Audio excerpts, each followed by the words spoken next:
सूरह मायदा की आयत 84 में इरशाद रब्बानी है, और हमें क्या हुआ है कि हम ईमान न लाएं अल्लाह पर और उस हक पर जो हम तक पहुंच गया है, और हमारी तो बड़ी ख्वाहिश है कि दाखिल करे हमें हमारा रब नेकुकार लोगों के साथ। इस आयत का पस मंज़र एक मशहूर वाक़या है।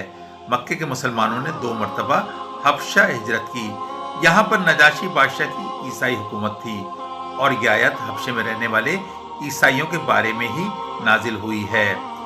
हुजूर सल्लल्लाहु अलैहि वसल्लम ने अपना एक खत अपने कासिद हजरत उमर बिन उमैया के हमरा नजाशी को भेजा। नजाशी ने वो मकतूब सुनकर हबशे में मौजूद मुसलमान महाजरीन और हजरत जाफर बिन अबी तालिब को अपने दरबार में बुलाया, और साथ ही साथ अपने उलमा को भी जमा कर लिया।